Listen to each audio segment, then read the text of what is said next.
Their work is done for now. They'll wait till morning to fish again. It seems quiet and calm. But these fishermen are in incredible danger.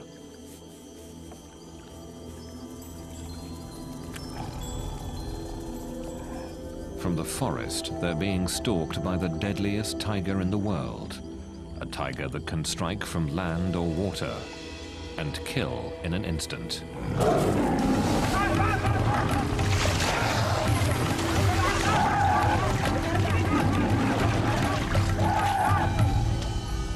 Another victim taken in the night.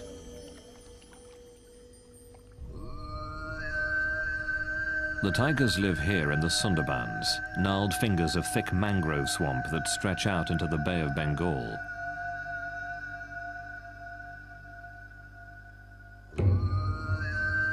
In this dense, tangled forest, every year, people are killed and eaten by tigers. These tiny islands at the mouth of the Ganges River are separated by twisting ribbons of water.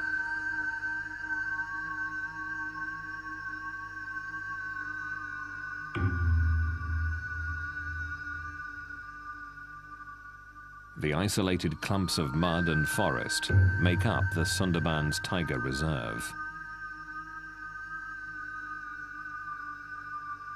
The thick trees hide one of the largest concentrations of wild tigers.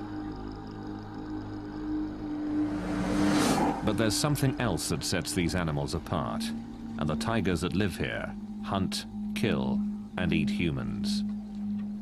I was led to a site where tigers killed 2 humans, and you could see the tracks of the tiger approaching the human footprints, and there was still dried blood on the ground. It makes you kind of look around and really reflect that when you're in a place like this, humans aren't dominant. The people of this region live on the edges of the tiger reserve in small villages.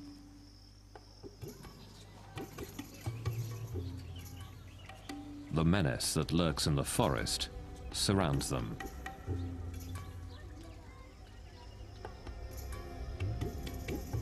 It is a hard life here.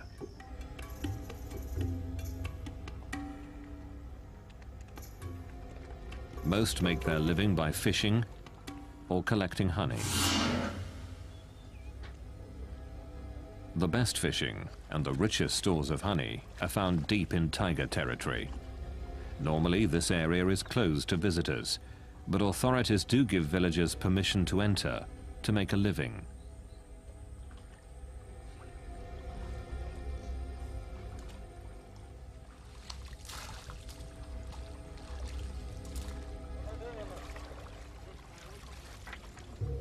It's here that the tiger attacks occur.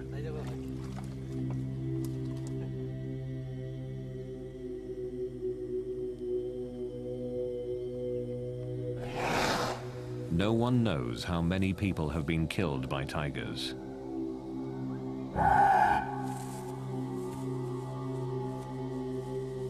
Many deaths aren't reported.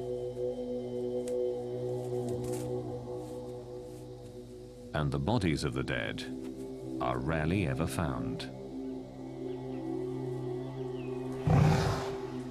The tigers go deep into the woods to devour their prey, but the stories live on.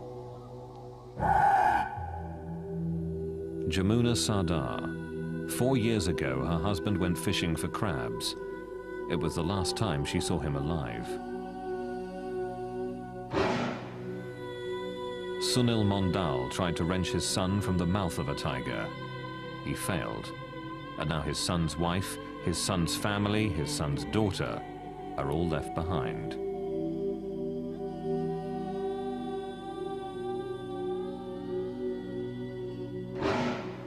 Surat Sadar. His father was killed while fishing, pulled from his boat by a tiger. The threat of violent death hasn't stopped daily life from continuing throughout the Sundarbans.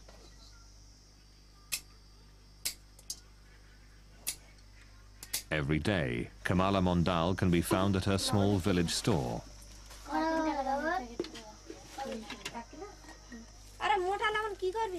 Mondal's husband was killed by a tiger while he was fishing for crabs. Without him, this store is her only way of making a living.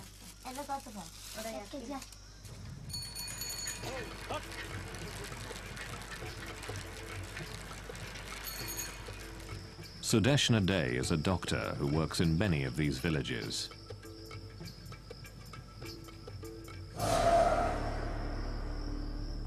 Here, every family has somebody or the other who has been lost in the hands of the tiger. And mostly what the tiger does is he attacks from the right side and from behind. So we mostly have neck injuries, hand injuries, and right-sided scalp injuries.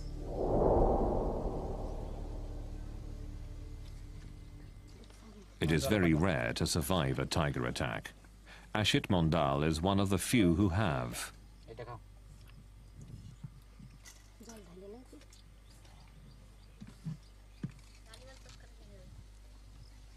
Just a few months ago, Mondal was deep in the Sundarbans, fishing for crabs, when suddenly he came face to face with a tiger. We're very poor here. We fish for our livelihood. One day, I was standing on the boat, pulling in a net. When a tiger came running from the jungle.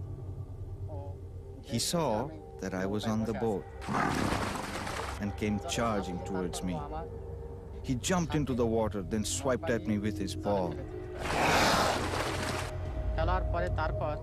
The force of it pulled me off the boat. The tiger pulled me down into the water and tried to bite the back of my neck. But it was hard for him to find the right grip. He clawed at the top of my head, scraping off the soft skin and tissue. I hit the tiger as hard as I could, and he ran off. In a few savage moments, Mondal's life would be changed forever.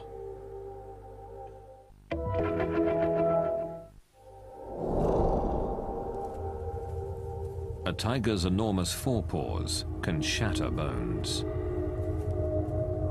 Its teeth can pierce a skull in a single bite. My ear was almost torn off. This was all cut, and the skin was just hanging from my face. It was ripped all the way up to here and over to my ear. My neck was bleeding badly too. The tiger also did a lot of damage to my arm and the back. This whole part of my head was gone. It's not healed yet. It's still an open wound. Mondal's survival makes his story unusual. But the fact that he was attacked in the first place makes him just another in the long line of victims. And I've often seen tigers in the wild, followed them on the road, and really haven't had a fear. But I'd have to say that if I met a tiger in the Sundarbans, I think I'd be worried. What has made the tigers of the Sundarbans so bold? What has turned them into man-eaters?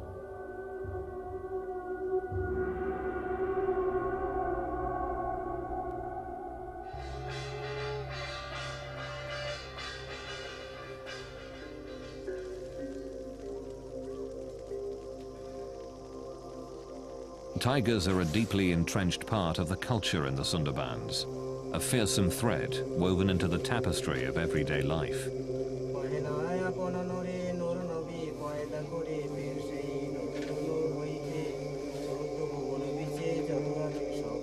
People who live here believe a constellation of supernatural forces guides and shapes their lives.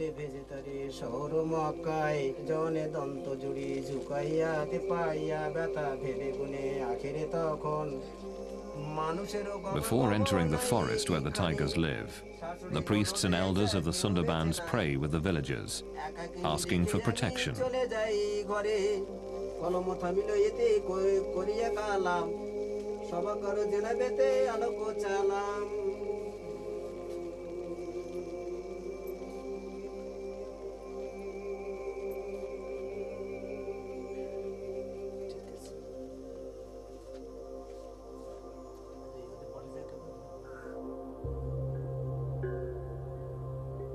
It is said, without the god's blessing, a tiger attack is virtually assured.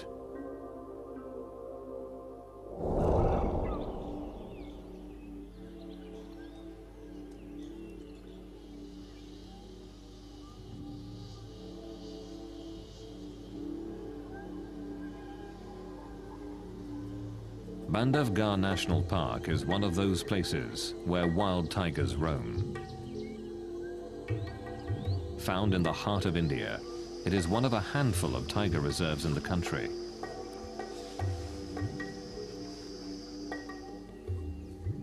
It has a rich history. In Indian legend, this fort, which dominates the park, was a gift from the great Lord Rama himself.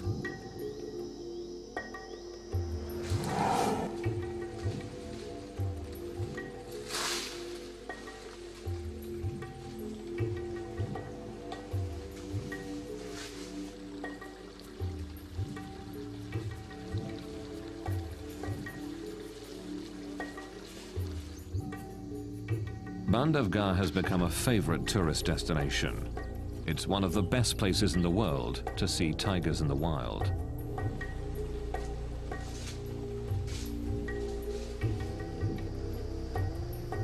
These are Royal Bengal tigers, the same type of tiger that lives in the Sundarbans. And like the Sundarbans, this is certainly not a zoo. The tigers here track and hunt their own food.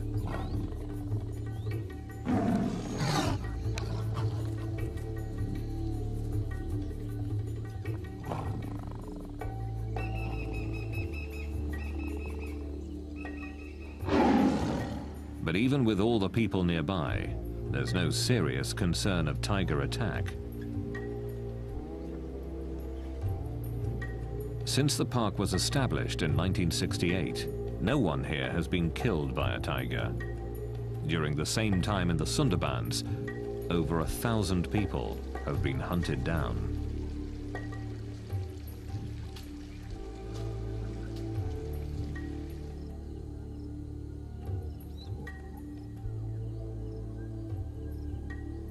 The classical image of the man-eating tiger is that man-eaters were an exception, and they were old, and they were injured, sick, and they couldn't kill game or livestock. So they had to kill people. People are easier prey than our game and than our livestock very often. It seems to me there are two types of man-eaters. There are man-eaters that get injured and are desperate for prey. But deep in the Sundarbans, they're killing even when they're very healthy.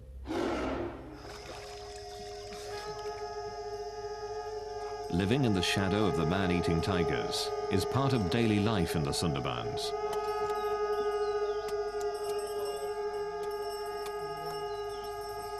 Each spring here, honey collectors prepare to take their chances to earn a living.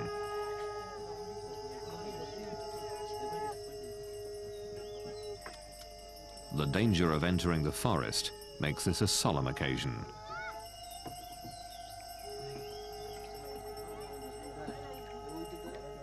Their families and other villagers gather to offer sacrifices to ensure their safe return.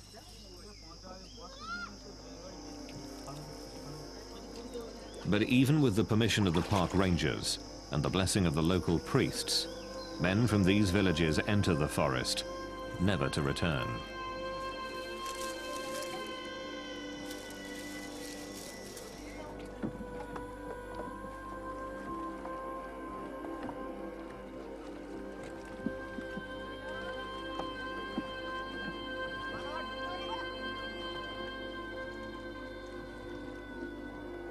As they travel out into the forest, they put themselves at the mercy of one of the most ferocious hunters in the world.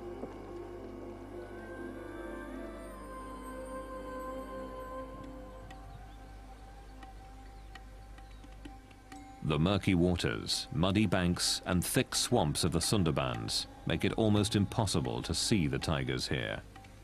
Very few researchers have braved the hostile environment.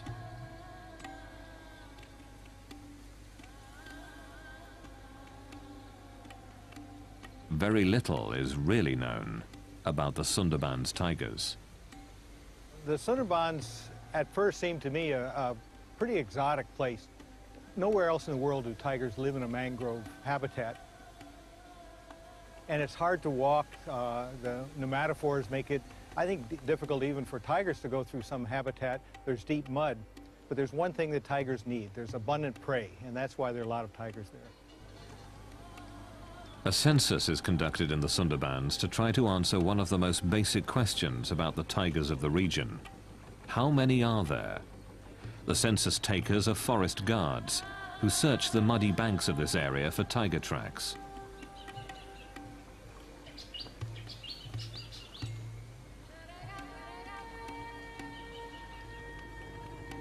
The nature of this region forces the tigers to swim from island to island, looking for prey. While all tigers are comfortable in the water, the tigers in the Sundarbans have become especially adept here.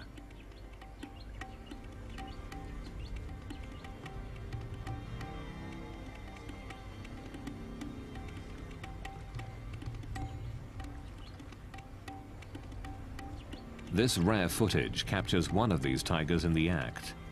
Seeing a tiger in deep water can be the last thing a fisherman here ever sees.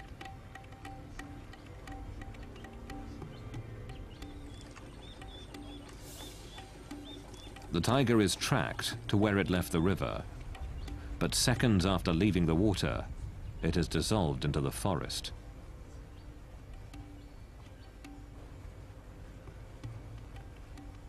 The dense wall of green can easily hide a killer.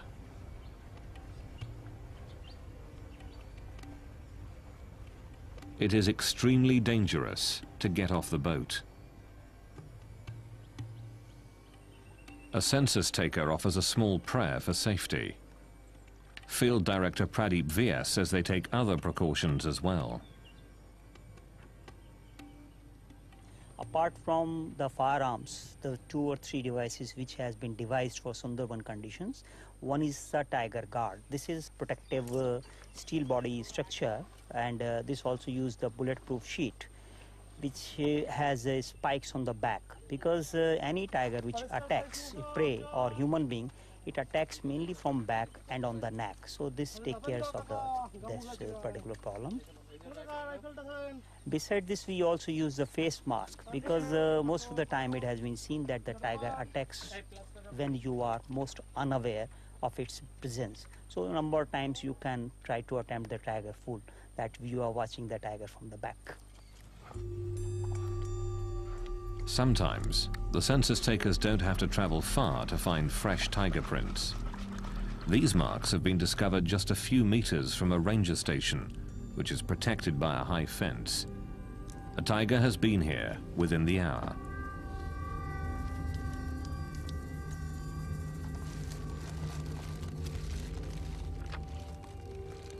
While some work quickly to gather the print, the others keep watch on the forest.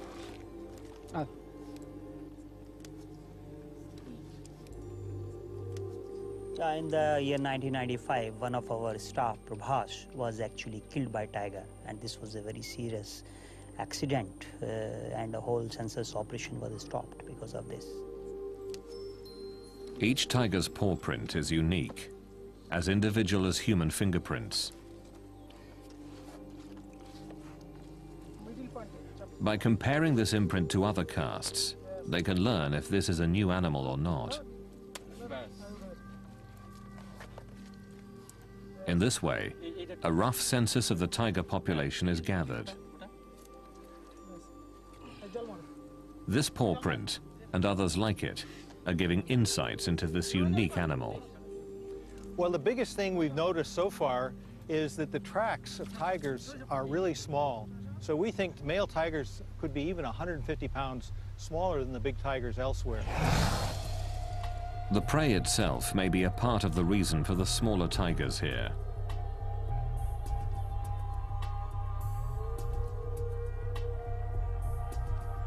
The largest animals tigers eat in the Sundarbans are about a quarter of the size of tiger prey available in the rest of India. But without more research, it's difficult to know if the difference in the size of prey has pushed these tigers to hunt down humans. The honey collectors are now deep within the forest, in tiger territory. With the blessing of the tiger god, the collectors search for beehives.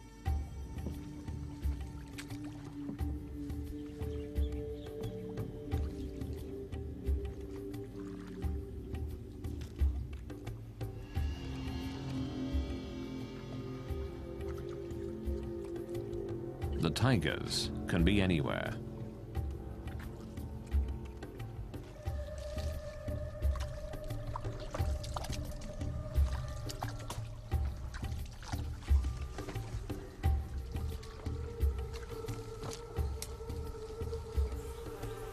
But the reward is worth the risk. This is what the honey collectors have searched for: hives dripping with bees and honey.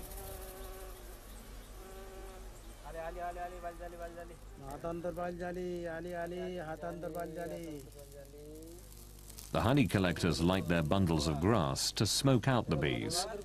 Their prayers and their masks are their only protection. There is a story that tigers never attack people from the front, but always from behind. And therefore they've carried out an experiment in the Sundarbans, and they've given the people masks to put on the back of their heads when they were walking through tiger areas. And in the beginning, the tigers seemed to fall for this ruse. But then they cottoned on, and they discovered that this was a ploy.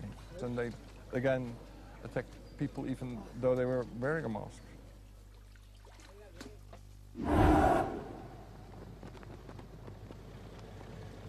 There is one part of the Sundarbans that has been closed off to people. It's known as the core zone. Around this is a ring of land where people with permits are allowed to fish or collect honey. But the core zone is strictly off limits to everyone but government personnel. Field Director Pradeep Vyas and his wardens patrol the area to keep people out. Tiger attacks are certainly more in core zone because tigers are not used to the presence of human beings. They come in contact with people very less as compared to the tigers in the fringe zone.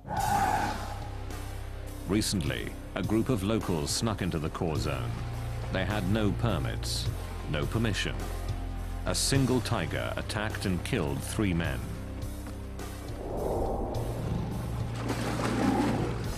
Vyas and the others were shocked by the attack. Normally a tiger will only kill one person, then devour their body. Vyas believes the attack shows how little we know about these ferocious animals. In my opinion, tiger understand human behavior very well, though we have yet to understand the behavior of tiger. With so little known about the tigers here, it's difficult to determine why the attacks occur.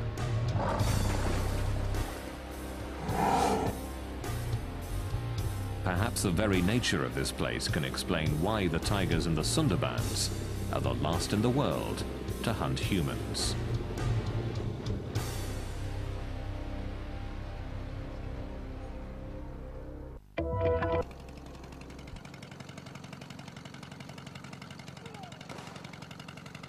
The Sundarbans is one of the most dangerous places in the world.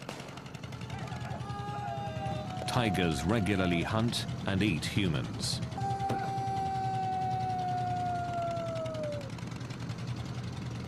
In this remote part of East India, park rangers take unusual measures, hoping to keep tigers away from the villages, hoping to keep predator and human prey apart.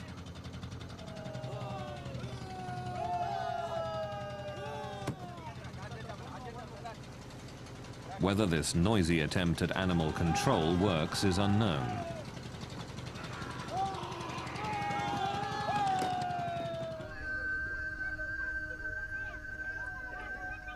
This extreme effort to keep tigers away from the villages of the Sundarbans is not duplicated in other tiger reserves in India.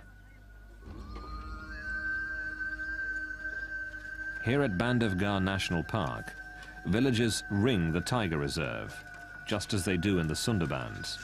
But no one can remember the last time someone was killed by a tiger.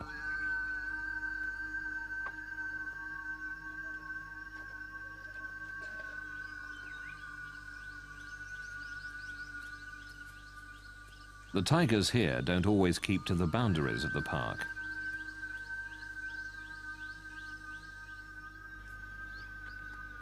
They regularly enter this village in search of prey, but strangely, have never attacked people.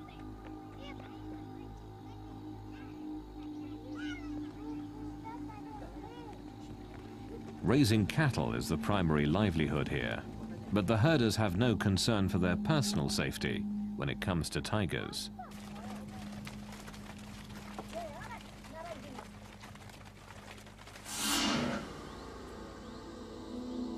This tiger, B2, is the best-known cattle killer in Bandhavgarh. He leaves the park frequently in search of easy prey, but even though he often travels near the villages and comes very close to people, he has never attacked anyone.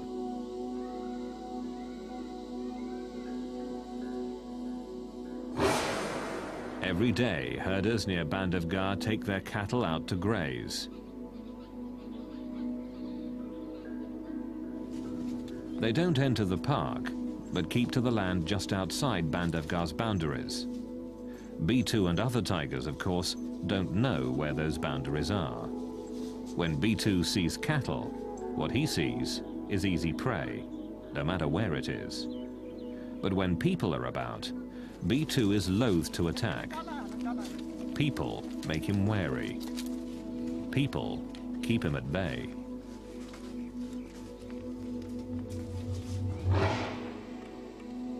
B2's most legendary hunt took him far outside the park. There he killed a large cow and dragged it back towards his territory. In a display of amazing strength, he threw the animal over a fence before feeding on it for 2 days. But B2 has never hunted people. His size, strength, and quickness is superior to any human. But he has never attacked.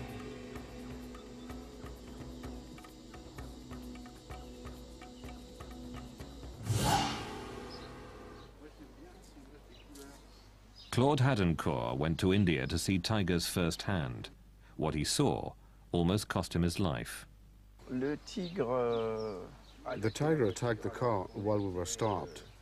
We were listening to the barks of the deer that announced the presence of the tiger. Everyone was listening carefully, and when we turned around, we saw the tiger on the road, about 200 meters from us. He got closer, and we could take a few pictures. We could see the tiger was beaten up or in an accident because he had a big wound on his lip and was missing some teeth. He was walking normally, but when he saw all the cars, he started to run faster and faster. And finally, when we least expected it, he jumped in our car.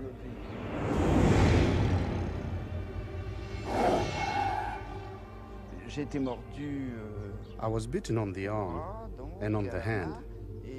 And why the hand? When the tiger leaped on me, I fell back. And I instinctively protected myself with my arm on my head. It was a terrifying attack, but a once-in-a-lifetime event. In the Sundarbans, though, the tigers hunt and kill humans regularly. We are in the jungle, fishing, and we are looking for firewood to cook with. In the forest, I saw a tiger lying down. Then it suddenly jumped on my brother. The tiger ran off with my brother in his mouth. I followed him with my axe. And as I ran, I thought, what will I say to my mother or my brother's wife if I go back home without him? I decided to kill the tiger and bring back my brother. I kept running and was able to hit the tiger with my axe. The tiger dropped my brother and ran away. I picked up my brother and tried to bandage his head. I screamed for help, but nobody came. I carried my brother toward the shore, and as I walked, he died.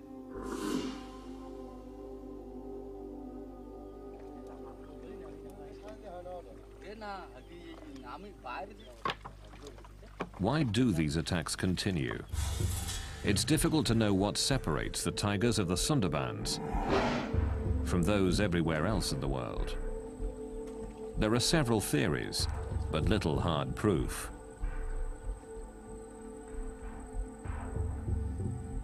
Some believe the water itself is to blame.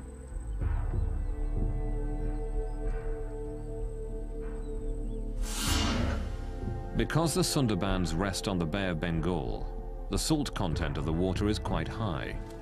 Typically, tigers live inland and drink from freshwater lakes or streams.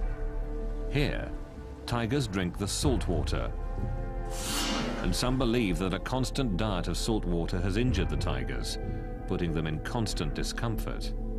This pain, it's thought, has made them more aggressive.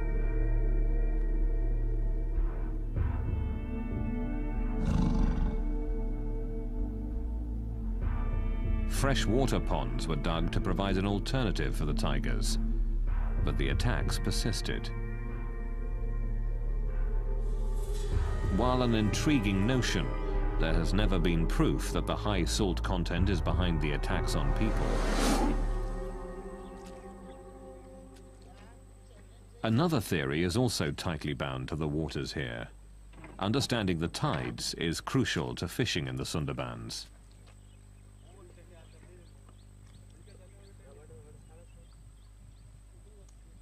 In several hours, these nets will be covered with water and perhaps fish.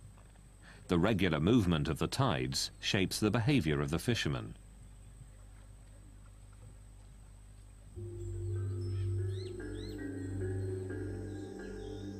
And some who study the tigers of the Sundarbans believe that tides may also make these animals unusually aggressive. Another thing that's really difficult in the Sundarbans, and it's a problem for tigers, in that most of the area floods tidally twice a day, and then in the neap tides, the really high tides, almost all of the Sundarbans is flooded. And we really wonder where tigers den. They may have a problem finding a dry spot to den.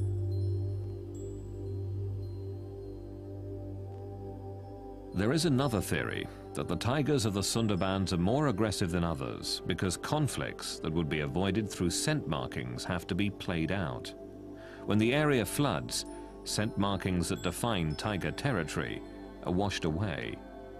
Aggression then becomes the only way to defend the territory.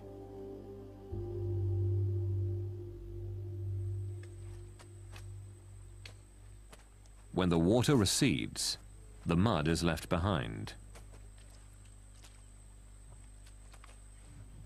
Some believe this mud makes it more difficult for the tigers to hunt, so they resort to easier prey, man. Another theory suggests that tigers don't knowingly hunt humans.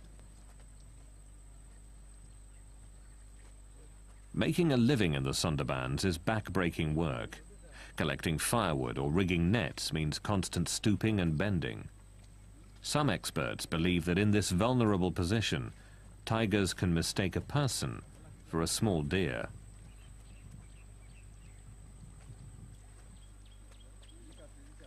Once a tiger has mistakenly killed a human in this fashion, it is believed that the animal develops a taste for people and is more likely to kill again. There is an even more gruesome theory. Some believe that the tigers have acquired a taste for human flesh because of the weather. Brutal cyclones frequently batter this region, killing thousands. The rivers and canals are often filled with the bodies of the dead, on which the tigers feast. All through history, I have seen special circumstances under which all of a sudden there occur what you could call tiger epidemics or tiger plagues. And that is that all of a sudden there is an increase in the number of people being attacked by tigers.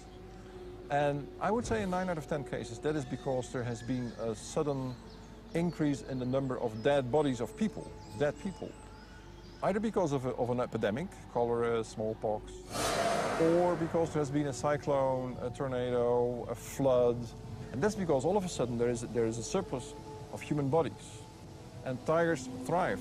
They have more food than they can than they can use. The list of theories grows, but is inconclusive. The tigers in the Sundarbans are certainly unique, and perhaps the explanation for their behavior can be found by looking not at tigers, but people.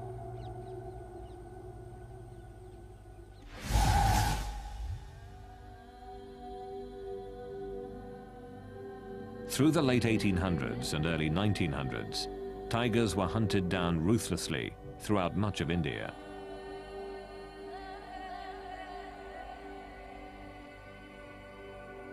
But what is less well known is that tigers were taking their own.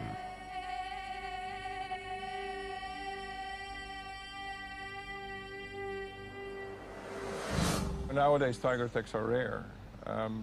But if you go back even a century, or even less, 70 years, tiger attacks were quite normal. I've seen several records, both in India and Indonesia, of the tiger threat becoming so severe, so large, that people just abandoned their villages, that just went away. Tiger attacks so fierce that they emptied entire villages are hard to comprehend today. There are estimates that as many as 300,000 people were killed by tigers from 1800 to 1900.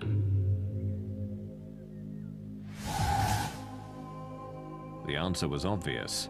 Fewer tigers would mean fewer tiger attacks. Open season was declared on tigers.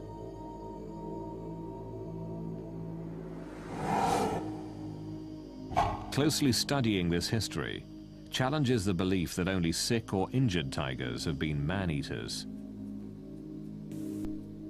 If you read about tiger attacks in the early 19th century, in the 18th or 17th century, they were so frequent that it is impossible to explain such a frequency by assuming that only sick and injured tigers attack people. So I argue that before, let's say, 1850, if they had a chance, they would kill a person. Perfectly healthy tigers. Here in Bandhavgarh, healthy tigers don't hunt humans anymore. Boomgart believes that tigers can learn from history.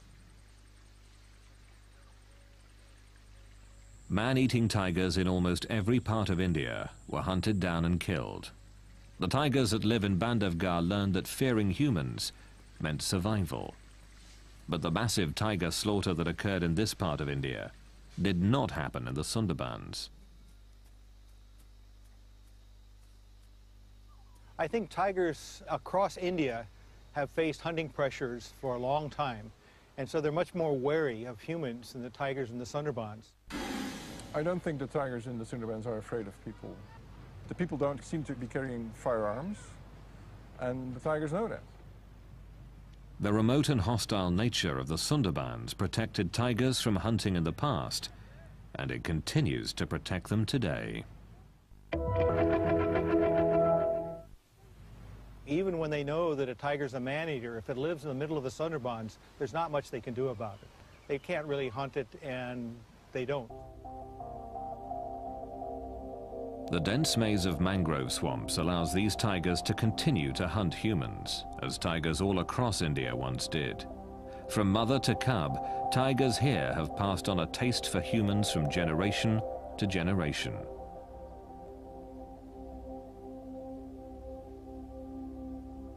The biggest difference is that tigers may teach their young to be man-eaters, and so that's why there's so many man-eaters in the Sundarbans.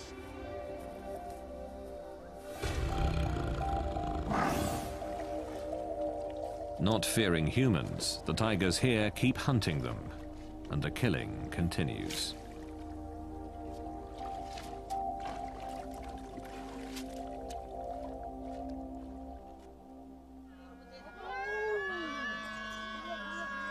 A young child is lost in the forest, at the mercy of the deadly tigers of the Sundarbans. This play tells the story of daily life in this hostile land, of the very real danger that lurks in the wild, beyond the villages.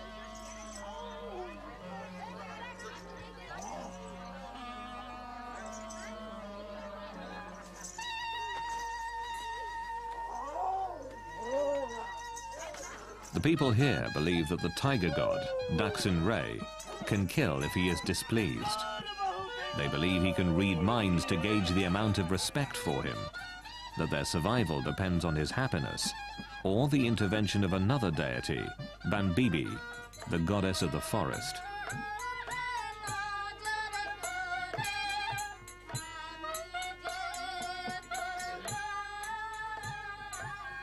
It is a constant balance between life and death.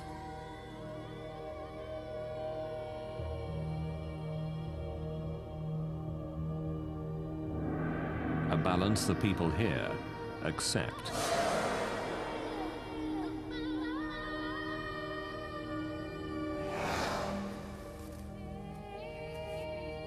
They realize that while the tigers make the forest dangerous, that very danger protects the forest and their livelihood.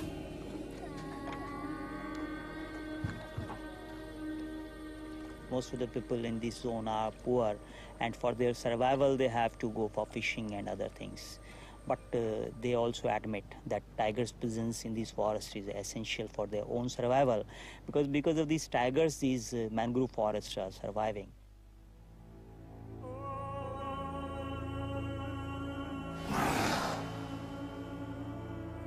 The villages here are filled with orphans and widows, and people who have harrowing tales of survival.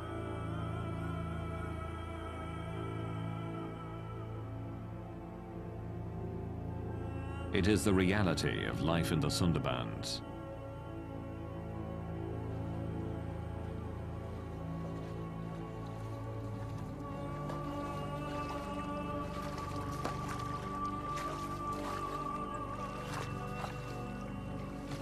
People here understand the risk.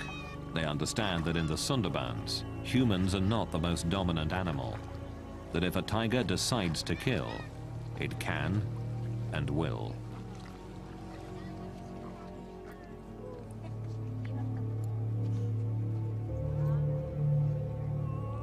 This is a place which has remained virtually untouched by time.